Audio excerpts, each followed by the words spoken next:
Muy buenas noches, yo soy Dulce María Almazán Jardón. Hoy es martes 2 de abril de 2024 y vamos a continuar con este artículo, El grano de incienso, los sedevacantistas y las misas UNACUM. Y ahora vamos a la sección de objeciones y respuestas. El reverendo sacerdote Anthony Secada va dando respuestas a todas las objeciones que van dando respecto a las misas UNACUM. Vamos a comenzar con una oración. En el nombre del Padre, y del Hijo, y del Espíritu Santo. Amén. Santísima Trinidad, les damos gracias por permitirnos recibir esta catequesis para edificarnos. Les pedimos que nos traigan el entendimiento para comprender estas verdades de fe y podamos servir y amar a Dios. Ave María, gratia plena, Dominus tecum, benedicta tu in mulieribus, et benedictus fructus ventris tui, Iesus. Sancta Maria Mater Dei, ora pro nobis peccatoribus, nunc et in hora mortis nostre. Amén. Y bueno, vamos a comenzar con estas objeciones y respuestas. En la sección anterior, hemos presentado al menos 10 razones por las que el sedevacantista no debe participar activamente en una misa UNACUM, porque constituye una mentira perniciosa, profesión de comunión con herejes, reconocimiento de la Iglesia ecuménica, profesión implícita de una falsa religión, violación de la ley de la Iglesia, participación en un pecado, ofrecimiento de misa con un hereje, reconocimiento de un usurpador, pecado de escándalo, y donde está implicado el clero de la resistencia, participación en misas gravemente ilícitas y pecado de cisma. Algunos de estos argumentos ya se han presentado en otra parte y provocaron varias objeciones que ahora contestaremos. Inciso A. El Papa Martín V y el Cardenal de Lugo. Objeción. La Constitución ad editanda del Papa Martín V y la enseñanza del teólogo de Lugo permiten a los católicos, en casos de necesidad, asistir a misa con y recibir los sacramentos de herejes y cismáticos, no declarados cuando se usa un rito católico. Los sacerdotes que ofrecen misas UNACUM no han sido declarados herejes ni cismáticos por la Iglesia y usan un rito católico, por lo cual está permitido al sedevacantista asistir a sus misas. El pasaje de Ad Editanda 1415, que se cita en apoyo de la objeción, dice lo siguiente, pongan mucha atención.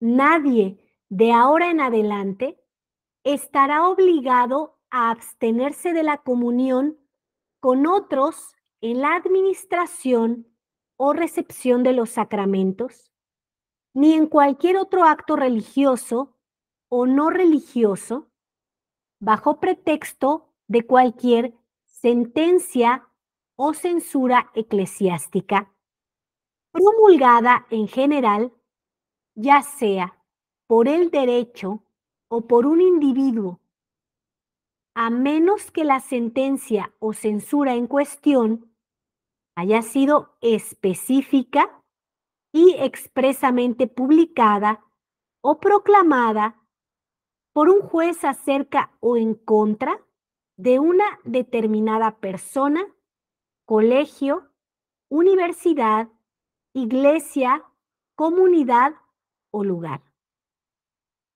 Pero ni este pasaje ni el comentario que le hace de Lugo rebaten uno solo de los argumentos contra las misas UNACUM presentados en la sección tercera. Y ahora va a explicar y a desarrollar toda esta idea. Un principio irrelevante. Nótense las palabras de la cita que hemos destacado en negrita. Sentencia o censura eclesiástica.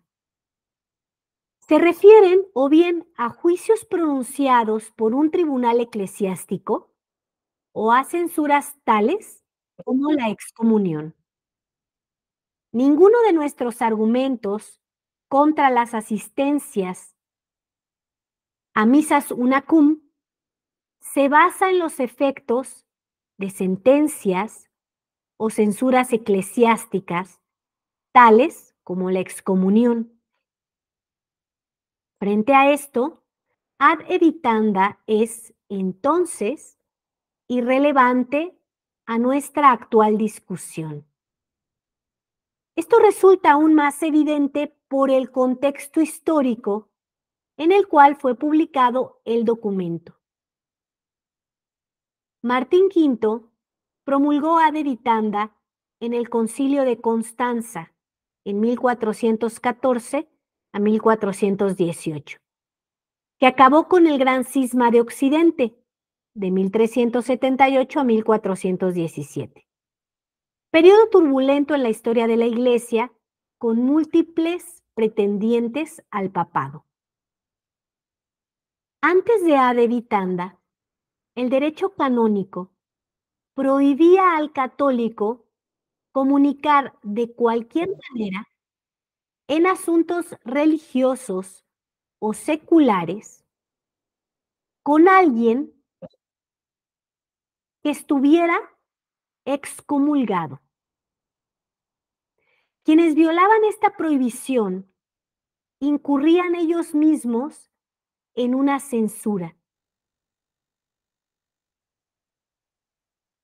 La excomunión menor, que los privaba de los sacramentos. Desde que los diversos pretendientes papales excomulgaron cada uno a los seguidores del otro, la perspectiva de incurrir en excomunión menor causó gran preocupación al laicado por todos lados. Ad editanda suprimió esta segunda censura, a menos que la persona con quien uno comunicara hubiera sido oficialmente declarada excomulgada por un juez eclesiástico. Con respecto a si ad editanda todavía pudiera aplicarse, el Código de 1917 no la cita como fuente para la prohibición del culto común con herejes y cismáticos del canon 158, sino solo como fuente para la prohibición de recibir sacramentos de un clérigo excomulgado, vitandus, canon 2261.3. Esta es la legislación eclesiástica sobre la primera cuestión, culto común con herejes y cismáticos, no sobre la segunda, recepción de sacramentos de un clérigo excomulgado, que hemos empleado para basar algunos de nuestros argumentos de la sección tercera. Entonces aquí el padre Secada nos está dando el contexto explícito de lo que está pasando, por qué es que fue creado este documento. Y entonces ellos están tratando de unir algo que tiene un contexto completamente diferente. Ahora vamos con el segundo argumento ante esta objeción. Los requisitos de Lugo. Sea como fuere, el teólogo jesuita de Lugo, 1583-1660, entre otros, efectivamente enseñó que la Constitución de Martín V permitió a los católicos recibir sacramentos de herejes que no hubieran sido declarados excomulgados. De Lugo añadió dos condiciones. Sin embargo, uno, que el rito usado por los herejes fuera un rito católico. Y segundo, que la participación del católico no fuera ilícita por alguna otra razón, como escándalo o negación implícita de la fe. El escándalo y la negación implícita de la fe son, por supuesto, algunas de las razones explícitamente aducidas en la sección tercera contra la participación activa en misas unacum. Citar a De Lugo, entonces, rebate la objeción en vez de apoyarla.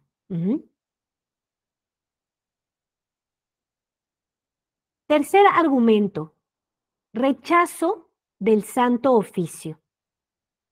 En todo caso, más tarde, la Santa Sede desechó la interpretación liberal que De Lugo y otros habían dado a ad editanda en relación al culto común con acatólicos.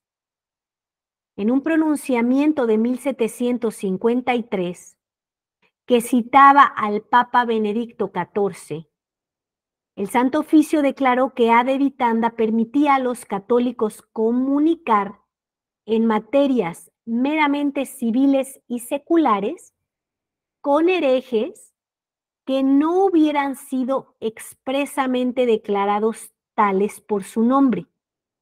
Sin embargo, los católicos no deben pensar por eso que sea también permisible participar juntamente con estos mismos herejes en actos de culto divino. El decreto continuaba nombrando a varios teólogos que habían enseñado lo opuesto, incluido De Lugo, y afirmó finalmente: en esta materia es casi imposible de aceptar que los católicos que se asocian en culto sagrado con herejes y cismáticos están excusados de pecado. Por esta razón, las sagradas congregaciones romanas del Santo Oficio y de la propagación de la fe siempre juzgaron ilícita una tal comunión. Nótese el fuerte lenguaje. Es casi imposible estar excusado de pecado. Y la Santa Sede siempre juzgó ilícita una tal comunión. Para futuras apelaciones a ad editanda o a De Lugo sobre la cuestión de las misas unacum, el decreto de 1753 es entonces el golpe de gracia. Ahora vamos con el inciso B. Entonces aquí claramente ad editanda surge por un contexto en el que no se define como tal quién es el papa y cada papa excomulga a los fieles del otro papa. ¿Sí? Entonces está revisando un contexto completamente distinto. ¿Sí? Aquí no hay un tema de escándalo o de herir la fe. ¿Sí? Son dos católicos peleando, pero están en el catolicismo. ¿Sí? ¿Quién es papa? Ahí está, en la situación en la que se encuentra la misa unacum es totalmente distinta, puesto que claramente Bergoglio es un hereje, ¿sí? Y mencionar a Bergoglio como papa en lo más sagrado que tenemos en la Iglesia Católica, que es el santo sacrificio de la misa, ¿sí? Hace que esto quede con una total irrelevancia. Inciso B, ausencia de declaración oficial. Aquí viene la objeción. Alguien que no ha sido oficialmente declarado hereje o cismático puede ser mencionado por su nombre en el canon de la misa. Pero Francisco I no ha sido oficialmente declarado hereje o cismático, por lo cual Francisco I puede ser mencionado por su nombre en el canon de la misa, por lo cual está permitido al sedevacantista asistir a una misa donde se mencione su nombre. Punto número 1, ahí va la argumentación. La suposición oculta en la premisa mayor es falsa, como hemos visto más arriba. De la Taille dice: esta privación de los sufragios comunes de la Iglesia de ninguna manera se limita a los excommunicati vitandi, como puede verse en el Código de Derecho Canónico, Canon 2262, párrafo 1. Por lo demás, los diversos pronunciamientos del Vaticano, citados arriba, no hicieron distinción entre herejes declarados o no declarados. El decreto de 1729 decía que los católicos que participaran en ritos en que se conmemorara a herejes y cismáticos no pueden excusarse del pecado de culto común perverso. No añadió que no hubiese ningún pecado si se conmemoraba a herejes y cismáticos no declarados. Tampoco cuando en 1756 el Papa Benedicto XIV prohibió conmemorar a cismáticos y herejes en la Sagrada Liturgia. Limitó la prohibición a herejes y cismáticos declarados. Entonces aquí está diciendo que no, en todos estos argumentos que han dicho la Iglesia Católica a través de los papas, nunca especificaron, pero que estén declarados, ¿sí? Este tema de declarados surge por el contexto anterior de Ade Vitandi, ¿sí? De estos papas que estaban peleando quién era papa verdadero, pero que tenían sacramentos verdaderos, ¿sí? La cuestión era otra, por eso dijeron, bueno, si esto está declarado, si el Santo Oficio lo ha hecho oficial, ¿sí? Entonces, están usando algo que estaba bajo otro contexto. Ahora, número 2. Análogamente, la premisa mayor tampoco se sostiene a la luz de las reglas generales de derecho canónico y teología pastoral. Estas normas prohíben ofrecer misa públicamente por un hereje o cismático. Punto. No limitan la prohibición al hereje declarado. Eso está muy claro, ¿verdad? Ese hereje cismático no se puede tener comunión con él. Vamos por la objeción C. Oración por un papa material solamente. Esta es la objeción. Según la tesis de Casiceacum, Francisco I, por ser hereje, no es papa formalmente. Él carece de la autoridad papal, pero es papa materialmente. Esta es la objeción, ¿eh? Él tiene solo la designación legal para ocupar la sede. Se puede entonces entender la oración ofrecida por él en el canon de una misa unacum, como hecha por Francisco I, como papa material solamente, por lo cual está permitido al sedevacantista asistir a una misa donde se mencione su nombre. Y aquí vienen los argumentos ante este absurdo. Decir, como los adherentes a la tesis de Casiceacum, que Francisco I es papa material solamente, significa que él es de hecho un falso papa y que carece de autoridad papal, la forma del oficio papal. Los diversos significados lingüísticos y teológicos del unacum en el canon, sin embargo, solo pueden ser aplicados a un verdadero papa que posea autoridad papal.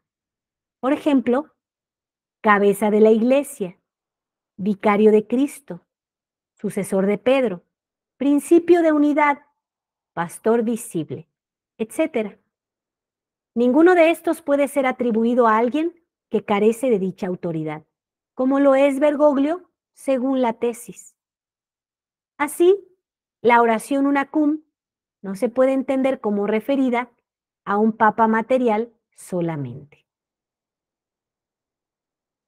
Bueno, y aquí entran otras cosas que siempre están en discusión.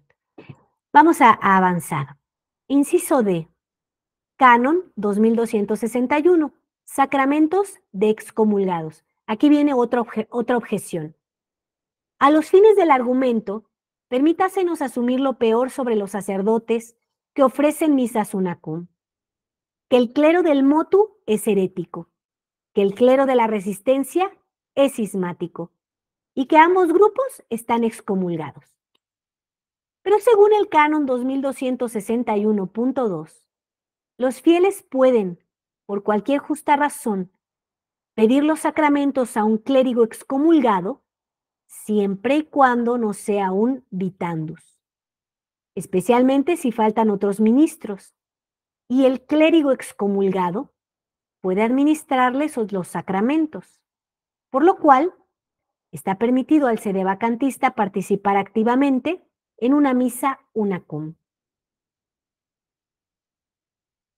Primer argumento. La apelación del canon 2261, hecha de buena fe sin duda, es de hecho un argumento que mezcla manzanas con naranjas. Ninguno de los argumentos que he aducido en contra de la asistencia a una misa unacum se basa en la noción que el clero que la ofrece haya incurrido en la censura eclesiástica de excomunión. Número 2. El canon 2261, en todo caso, trata exclusivamente de la recepción de un sacramento. Es verdad que a veces es permisible recibir un sacramento, por ejemplo, la penitencia, no solo de un sacerdote excomulgado, sino también, bajo ciertas condiciones restringidas, de un hereje o un cismático. Número 3. El tema de la recepción de un sacramento, sin embargo, es distinto de uno que he abordado arriba. La participación activa en el culto público común, específicamente en la misa. En este caso, como lo hemos notado en la sección segunda, el laico no se limita a recibir algo, la absolución, un carácter sacramental, etc., sino que participa activamente, según su estado, en el ofrecimiento del santo sacrificio. Y es en la mentira que está el problema para el sedevacantista que asistiera a una misa unacum, pues actuando así participaría en una mentira perniciosa, en la común con herejes, en la profesión de una falsa religión, etc. Vamos a otro argumento, inciso E, el precepto dominical. Y aquí viene la objeción. Los católicos deben asistir a misa los domingos y días de precepto, a menos de estar excusados por alguna razón legítima. Que se nombre a un falso papa en el canon de la misa no es una razón legítima, por lo cual el sedevacantista debe asistir a misa en domingo o día de precepto, aunque se nombre a un falso papa en el canon. Como todo el mundo sabe, la ley de la Iglesia y la teología moral admiten diversas causas que excusan del precepto dominical. Ya hemos demostrado que está mal participar activamente en ritos cuyas circunstancias connoten la profesión de una falsa religión, en los que se proclame a herejes o cismáticos, declarados o no, como maestros de la fe católica, o en los que se reconozca a usurpadores la posesión de autoridad legítima, y que estas condiciones están presentes en una misa unacum. Estas obviamente caerían entre las razones, al menos moderadamente serias, que implican daño espiritual notable y, según los principios generales de teología moral, excusan de la obligación de asistir a misa. Aquí está claramente la argumentación. Inciso F. Tolerancia del mal por un bien mayor. aquí viene la objeción. A veces puede tolerarse un mal por un bien mayor. Mencionar el nombre de Francisco I en el canon es un mal, pero la asistencia a misa es un bien mayor, por lo cual se puede tolerar el mal de mencionar el nombre de Francisco I por asistir a misa. Ahora viene el argumento. Solo puede tolerarse un mal si eso no implica realizar un acto intrínsecamente malo.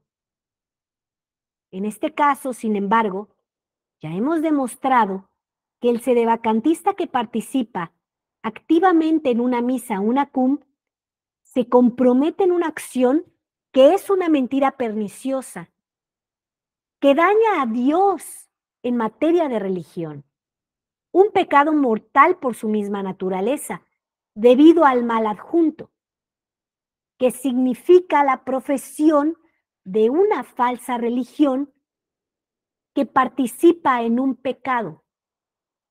Estos son actos intrínsecamente malos. Por lo tanto, no podrían ser tolerados por un bien percibido como mayor. Tampoco el de asistir al santo sacrificio de la misa. Bueno, aquí van dando todos los argumentos el reverendo padre Secada acerca de todas estas objeciones que van haciendo los mismos sacerdotes que se determinan a celebrar las misas una cum. Y bueno, pues muchas gracias por seguir escuchando este artículo, que Dios les ayude a comprender y bueno, a seguir compartiendo esta información, que estoy segura que los sacerdotes que tienen buena voluntad y que están buscando la verdad tendrán clara comprensión, así como nosotros que somos personas sencillas, que queremos conocer todos los argumentos por los cuales no asistimos a misas UNACUM, mucho menos a la destrucción que hay en el modernismo de la fe católica. Que tengan una bendecida noche y nos vemos el día de mañana. Y me quedo aquí con la gente que está en vivo para aclarar cualquier pregunta. Vamos a rezar una oración por Monseñor Rodrigo da Silva, dándole gracias a la Santísima Trinidad por la bendición inmensa que es para nuestra Iglesia Católica. Ave María, gratia plena Dominus tecum, benedicta tu in mulieribus et benedictus fructus ventris tui, Iesus. Sancta María, Mater Dei, ora pro nobis peccatoribus, nunc et in hora mortis nostre. Amén. Y también los invitamos a un apostolado que tenemos aquí en la Misión de la Sagrada Familia en México, en Cuautitlán Izcalli, de mandar celebrar una misa para Monseñor Rodrigo da Silva y que siempre esté protegido con el santo sacrificio. Así que si tú quieres, puedes ponerte en contacto conmigo. Aquí en la descripción del video pongo mi número de WhatsApp, pero también lo puedo brindar más 52 56 12 06 70 32. Y entonces puedes donarnos un estipendio para que se haga una misa por él. Y bueno, recordemos lo que dice nuestro Señor Jesús: lo que hayas hecho por uno de estos pequeños, recibirás recompensa como si hubieras hecho lo que ellos hacen, así que es una inmensa bendición. Que Dios les bendiga y nos vemos el día de mañana, si Dios así nos lo permite.